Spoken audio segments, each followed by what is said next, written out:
Me and Nika did a parasite cleanse last year, and if you want to see what came out of Nika, then look ahead. If you don't, then I'll probably skip the next 15 seconds. This bad boy was about 15 centimeters long, and this was known as a tapeworm, and it's in a lot of us. Parasites are one of those things that are often misunderstood by most people, and they actually play a crucial role in the world as a whole and within the body as well, and we must understand this. So in nature, for example, if a deer was to die in a forest and it was on the ground and it lay dead, for an example, it's a hypothetical situation. Well, how does that deer become part of the earth? How does it decompose? Well, it has to decompose, and what is responsible for that? That's your parasites, that's your microorganisms and your bacteria. They come in and they eat up the dead tissue and they break it down. And that's ultimately a great thing, because it's how the nutrients then leach into the ground and then support the soil and support the trees and support the environment, and how, energy is never dead. It's just transmuted, and so the parasites are responsible for that. And here are a few things that parasites are responsible for in the body. So parasites help break down excess waste and dead material inside the body. Another thing they do is they actually provide the body with live, raw proteins, so they can nutrify the body to some extent. And they help the body modulate its systems and its bodily systems to reduce illness. Again, the parasite wants to live, doesn't want to die, and so it can actually control some of those things inside of the body.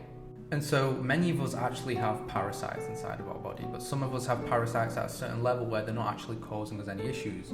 But when we talk about parasite infection, and when we start to see the symptoms of parasite infections, then we know, okay, there are parasites that are taking over the host and they're changing your biological and your psychic behaviors, and that's when it becomes an issue, and that's when you start displaying those symptoms. And there are actually hundreds or even thousands of different parasites in existence, and we suffer from mainly some of the most common ones. They're like your pinworms, your hookworms, your tapeworms, your ringworms, and what else? Your flukes. And these are common parasites that people have known to get out of them and that have wreaked havoc on your digestional tract and your immune system and your body as a whole. So they're the ones we look out for. And again, the one that you saw in the beginning of the video is a tapeworm. And so once somebody actually has a parasite infection, those parasites then start to do some pretty nasty stuff in the body sometimes.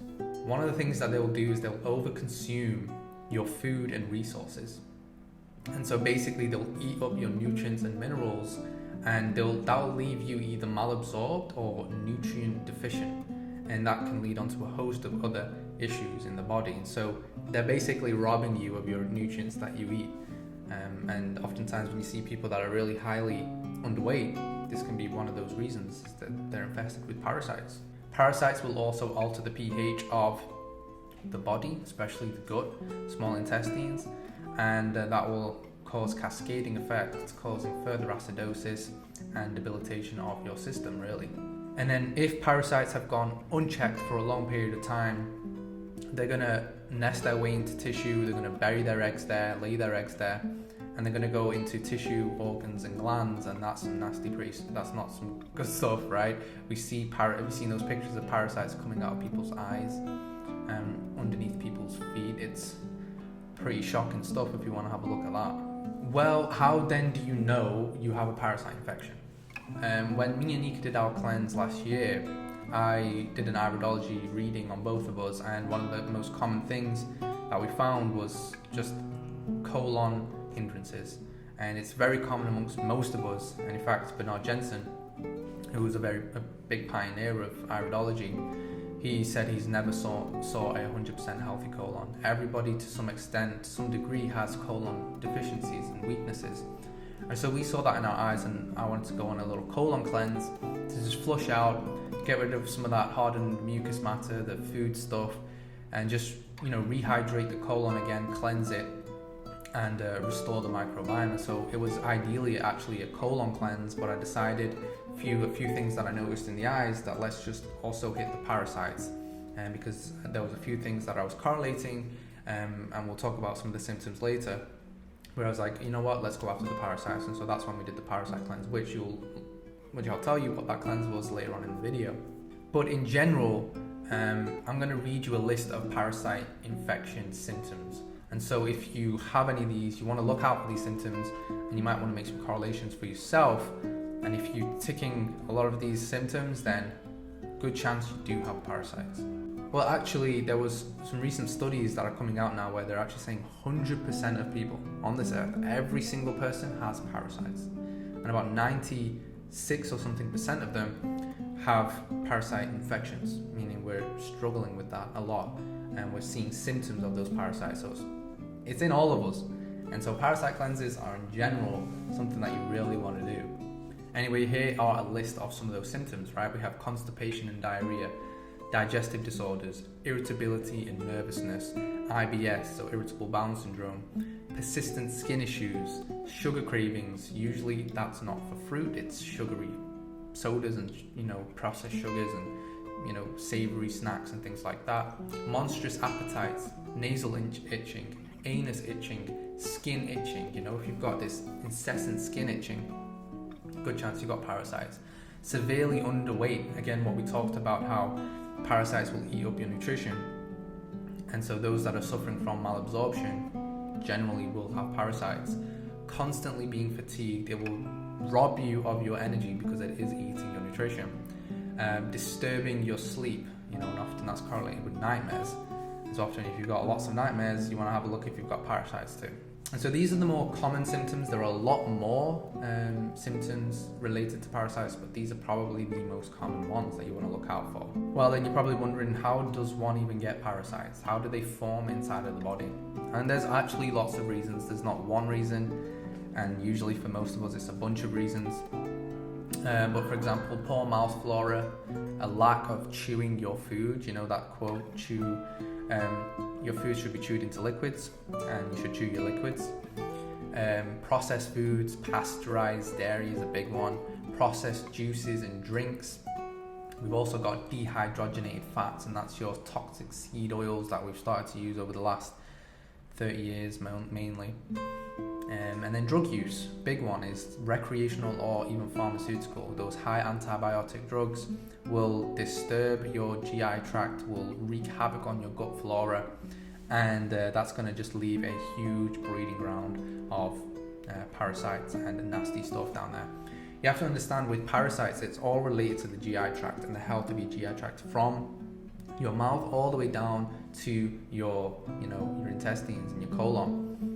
And if we have a backing up of any of those areas, if we have a toxicity issue in any of those areas, if we've got weak peristalsis, which is essentially your colon has muscles and it moves to pass food along. This is called peristalsis. And if that is weak and hindered, you will get a clogging of your food stuff in your colon that's going to lead to further toxicity, putrefaction, all of these different things, fermentation within the gut, and it's going to lead to a lot of byproducts that are toxic, and it's going to be a host and a breeding ground for parasites to lay their eggs, fungi, parasites, bacteria to lay their eggs, right, and proliferate and cause damage. So it all relates to the colon, and that's one thing that you need to take into consideration and put in the top of your mind, right? So I'm just going to go into some of those reasons, maybe 3 of those reasons, and just give you a little bit more perspective of why these things are causing these issues and why they could be a reason for why you have parasites, right? So we'll talk about processed foods. I grew up on processed foods, processed cereals, processed junk food, processed meats. I would have like salami and things like that in those, plastic packaging, and I wouldn't bat an eye about it, but these things are wreaking havoc in the body. And in fact, processed foods are generally not recognized by the small intestine. So the receptors that line your small intestines, they don't recognize processed food as real food. And what this will do is it will instigate a stress response, an immune response, or a lymph response, a cytokine effect. And because of that, your body will then go into your fight or flight, your sympathetic pathway. You'll operate out of that. Now, what do we know about when we operate out of the sympathetic pathway? When the body is in a highly stressed response, digestion to the gut is severely decreased. Your body does not prioritize digestion. What it prioritizes is vasodilation, or dilation of the blood vessels, so that more blood can go to your muscular system, your skeletal system, because you got to run away or whatnot, right? You've got to escape, or that's just the standard fight or flight. Digestion is severely weakened. Even like your gastrointestinal juices or your pancreatic juices that help break down food are severely weakened too, which again will create a condition in which peristalsis is weakened. Remember, we talked about peristalsis, and so food is no longer being passed through the colon, creates conditions of toxicity, creates conditions of constipation. There's your proliferation of unfriendly bacteria and parasites as well. So this is how processed foods, or one-way processed foods, can damage your gut lining and create this effect. And then we've got pasteurized dairy. This is a big one. I mean, one of the things that I would have when I grew up every day would be cereals with processed milk. Every single day before school was my thing, and this would definitely wreak havoc on the gut. And in fact, there is a very, very, very interesting study that I want everybody to look into. And it's a study by a guy named Dr. Francis Pottenger, and it's called the cat study. And what he did was he basically got two groups of cats. One group of cat he fed processed meat and pasteurized dairy, pasteurized milk, and another group he fed raw meat and raw dairy. Now, this study was over generations, and what he found in the first generation was the cats that were fed the processed meats and pasteurized dairy got incredibly sick very quickly, and they displayed a certain category of symptoms. Now, every generation, so when they would give birth and he would feed the offspring the same thing, of the processed meats and the processed dairy, pasteurized dairy, the same cats, their symptoms started to get worse, up until the fourth generation of cats that they eventually couldn't reproduce, and they were seeing things like tumors, and their teeth were brittle and were falling out. And basically, through this diet of processed meat and pasteurized dairy, they basically came to a self-annihilation, one of the groups. The other group, where they were fed raw milk and raw meat, the cats thrived. They didn't display any of those chronic health conditions or health conditions at all. So very, very interesting study, which really details where we are today. And oftentimes when you go into that study, you compare that to this world, and we're like, where are we in this generation? What generation are we? Are we in the fourth generation where, infertility is a huge thing today? And he took that study further as well, which is really interesting. So he basically put a hen underneath where the cats, where both groups were. And so when the cats would poop, it would go into this, area, or go into this little pot or whatever.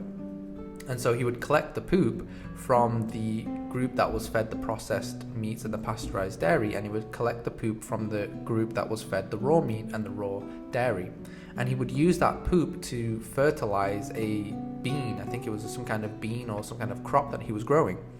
And he found that that when he fed the crop with the fertilized poop of the processed meat and the pasteurized dairy, the crop grew crooked, and it didn't yield much bean, and they didn't grow very well. And so when he used the fertilizer of the cats that were fed raw meat and raw dairy, the crops yielded lots. It grew well, it grew straight, and it was prosperous. Very, very, very interesting stuff, and it details the difference between raw and pasteurized and processed foods. And so, for example, if you look into raw milk and the lies that have been told about milk, it's the pasteurization process that kills milk. Raw milk contains beneficial microorganisms and bacteria that support gut flora. Lactase, it contains enzymes that help break down the milk as well. And in general, it's net alkaline in the body. When you pasteurize the milk, yes, that's when it becomes acid forming and inflammatory. So just be aware of that. And then we've got processed juices, which I grew up on processed juices. I grew up on Robinson's Mixed Summer Fruits. If you're from the UK, you'll know what that is. And I had that every day for school and things like that. So bad stuff. And they're also heated, and enzymes that have a temperature or sensitive to temperatures around 42 degrees Celsius, anything above that during the pasteurization process, those enzymes will be denatured and destroyed. And so essentially what you're left with after the pasteurization process is sugar water. And that's why they have to add the synthetic minerals and vitamins after, because they have to make it somehow nutritious for you to drink that. But it's far from it, because the enzymes have been destroyed, so the sugars are not metabolized properly in the body. When you have natural fruit and natural, fruit juices, they contain the biophotons and the enzymes that help metabolize the sugars. When you get rid of that, sugar isn't metabolized properly in the body. That leaves a lot of sugar in the body for what? Your parasites. Your parasites love that. So get off the processed stuff if you want to get rid of the parasites. Okay? And so, they're three of the things. And then we've got the drugs and the antibiotics and the pharmaceuticals that really wreak havoc on the gut microbiome and leave drug deposits, sulfur deposits, gunk up the organs and glands, create candida, all of those things. So be wary of them as well. And when we're talking about parasites, we need to fix the cause. What caused the parasites? What caused the terrain to be in a condition that made you a host of parasites? You are the host of the parasites. What made you it? And so when you work on those things, getting rid of the processed foods, getting rid of the processed juices, eating real whole foods, organic foods, making sure you implement principles of eating and correct living habits in your life holistically, and that will create major benefits and will change the terrain of your body. But what I did last year was a colon cleanse, and this is what the colon cleanse was. And so if you want to take a screenshot, definitely take a screenshot of this. This was the colon cleanse that we did last year. This is the colon cleanse that we're doing this year too. And so this colon cleanse is a herbal cleanse, but the foundation of it is juice fasting. Now, I'm already on my 5th day of the cleanse, which isn't juice fasting. I'm leading myself up to it. So it's been raw foods, and today is the 100% raw fruits, or just fruits. Tomorrow is when we're going to start the protocol in terms of when we're going to implement the herbs. And so this is basically the protocol. First, we have the Parasite G. This is the Parasite formula that's really going to pull out the parasites. And it contains wonderful, very, very powerful herbs such as wormwood, black walnut hull, and in fact, you can do black walnut hull cleanses themselves. They're really good for parasites. So if you can't afford like tinctures with multiple herbs, you can just get singular herbs such as the black walnut hull, which is the shell around the walnut. Very, very powerful, very, very astringent, will break apart mucous matter, will pull and astringe parasites, will help nutrify the gut as well.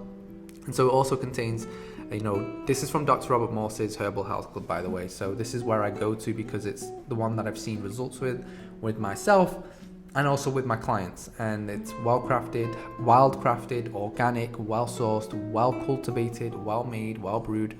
And so the tinctures and the capsules are the ones that I go to often. You've got barberry root in there. You've got parsley root, which is great for anti-inflammatory purposes. Worm seed, aloe leaf, Cascara sagrada. Wonderful, nutritious, anti-inflammatory, astringent herbs that are going to pull and help the colon. Then we've got the GI Renew, which is essentially just to help you with bowel movements. We should aim for 2 bowel movements a day. And if you look at Morse's formulas, he has 5 different GI Renews. I've got GI Renew normal because this is for people who have normal bowel movements. I have 2 bowel movements a day. And so this just helps me with the bowel movement. In case I go through any kind of constipation or anything like that in the detox, you want something that's really going to push for bowel movement. So if you're having 1 bowel movement every 2 days, you go to GI Renew 2, 1 bowel movement every 3 days, GI Renew 3, so on and so forth. And each formula contains more potent and more stringent herbs, which is what you're going to need. You want to make sure your bowels are moving in any colon cleanse or parasite cleanse. Then we've got the GI Broom, which is one of my favorite formulas. Again, colon cleansing herbs, but this one contains, for example, activated charcoal and psyllium husk, which are binders, and it will help bind that together, which helps you move it along. Combine that with the fruit juices, then you've got a flushing, and you've got this really great system to break apart mucous matter, to kill the stuff that the parasites are feeding on, and flush it out of the body. You have to remember, your parasites are feeding on dead tissue. They're feeding on waste matter. And so one of the best ways to get rid of parasites is not to go after the head themselves, but get rid of what they're eating on. Once you get rid of what they're feeding on, they have no room and no place in the body, and your body will automatically kick them out. And that's what we've seen in our cleanse, and that's what you've seen in the picture at the beginning of the video. And so that's one of the best ways to get rid of the parasites, is get rid of what they're feeding on. Just a little side note, don't be cautious. because if you are just going after the parasite and not going after what they're feeding on, you're just going to end up getting more parasites later on. And sometimes you don't want to get rid of parasites too quickly. You want to nutrify the body and work on the foundation a little bit, work on opening up your eliminatory channels, making sure you have the foundational stuff, you're exercising, you've got on a raw food alkaline diet primarily, to get rid of all of that acidosis, and then go ahead and get rid of the parasites. You do the parasites too soon, remember they're feeding on dead tissue. When they break down dead tissue in your body, they're doing you a service at some point. When you get rid of them, you've got an infestation of dead tissue in your body, and that can create further debilitating issues in terms of your gut, GI tract, your immune system, all of that stuff. So be sure you're getting rid of the parasites at the right time. And then we've got another, foundational things. We've got the endocrine gland formula, which contains herbs that support the endocrine glands, your adrenal glands, your thyroid, parathyroid, pineal, pituitary. You want to support the endocrine gland on any cleanse that you do, and that's why I do this one, because it supports hormone metabolism, pH levels in the body. It will help you metabolize sugars, will help your autonomic nervous system, etc. Kidneys and bladder, again, another staple, another foundation that you want to make sure that you have in your protocols. And then we have Spasm Calm, which was originally made for people with like epilepsy or spasms. It's basically an anti-spasmodic. It contains herbs that really calm the nervous system down. So when you go on a colon cleanse, you might find that you get certain feelings in the gut, and they're not pleasant. It could be spasms, it could be some kind of pain, and so you can take this to act as a little bit of a pain relief, and that's why we have it, just in case, as a precautionary, as a first aid kind of equipment, that we have something there to help us through the detox. And then I've got High Energy by Nature, which is basically just a mix of fruit blends. We've got alfalfa leaf, which is highly, highly nutritious, royal jelly, papaya fruit, apple fruit, date sugar, berry blend, salt palmetto, blueberry fruit juice, cherry fruit juice, sajanda berry, which is great for the adrenals and kidneys. So something to support the energy levels. You want to have high energy on your colon cleanse. You don't want to be bogged down too much. So that's why I got this one. And overall, again, this is the cleanse we're doing. It's a 2-week cleanse, and it's very, very powerful. I don't recommend being on a colon cleanse for too long. So if you found this video useful, and if you want to do this cleanse yourself, definitely go ahead and do it and get rid of these bad boys. If any of you out there need any help with any colon issues, with any detoxification, if you want to go on a 12-week coaching program, let me know, get in touch with me, and we can take that forward as well. I can guide you through that. As well as this, if you want more videos about parasites, about fungi, about anything health related, subscribe to my YouTube channel, give this video a like, let me know in the comments below what you would like to see from me next, and if you have any questions as well. And it's time to grow this YouTube channel. So I appreciate everybody watching this video. Again, let's get rid of these bad boys, and I'll see you on the next video. Peace.